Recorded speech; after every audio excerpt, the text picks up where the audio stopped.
कमरिया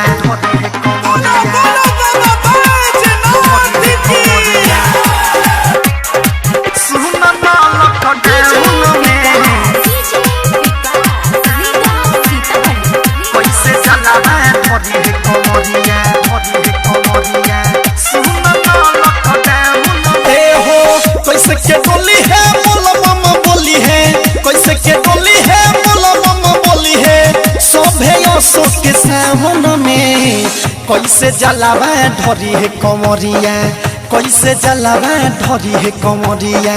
सुन न लॉकडाउन में कैसे जलावा धरी है कमरिया, सुन न लॉकडाउन में कैसे जलावा धरी है कमरिया।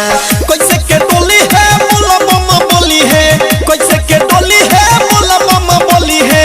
सोभे सो के सावन में कैसे जलावा धरी है कमरिया, कैसे जलावा धरी है कमरिया। सुन न लॉकडाउन में कैसे के जलावा धरी है कमरिया, सुन न लॉकडाउन में कैसे जलावा धरी है कमरिया, धरी है कमरिया कैसे जलावा धरी है कमरिया,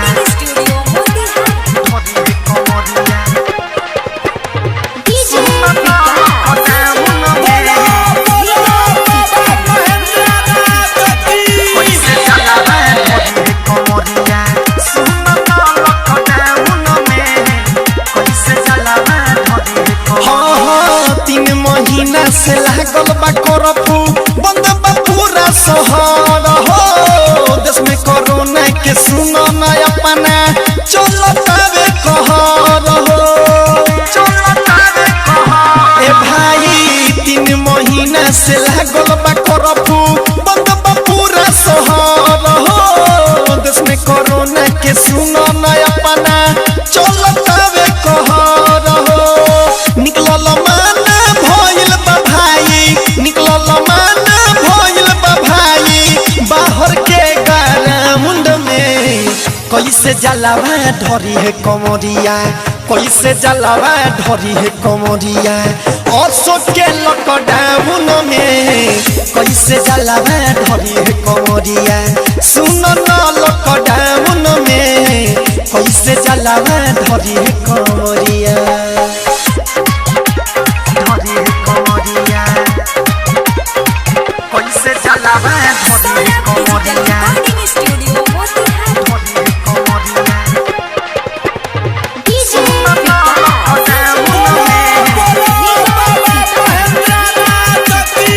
कैसे जलावा धरी है कमरिया, सुन न लॉकडाउन में कैसे जलावा धरी है कमरिया। ए हो राइटर सन दीप पर दीप लिखेले बम सके दुख सारा हो। रतन रतन से गा के देखो लगावता रे जयकारा हो, लगावता रे जयकारा। ए भाई हो राइटर सन दीप पर दीप लिखेले बम सके दुख सारा हो। रतन रतन से गा के देखो बड़े लगावत जयकारा हो। किसन सुधीर स्वर में सवरिया, मिठू सुधीर स्वर में सवरिया। निकल के ना बताउन में कैसे जलावा धरी है कमरिया, कैसे जलावा धरी है कमरिया। सुन न लॉकडाउन में कैसे जलावा धरी है कमरिया। अशोक के लॉकडाउन में कैसे जलावा धरी है कमरिया। कैसे के डोली है मोला मम्मा बोली है, कैसे के डोली है मोला मम्मा बोली है। सभे अशोक के सावन में कैसे जलावा धरी है कमरिया, कैसे जलावा धरी है कमरिया। सुन न लॉकडाउन में कैसे के जलावा धरी है कमरिया। सुन न लॉकडाउन में कैसे जलावा धरी है कमरिया। सौरभ डिजिटल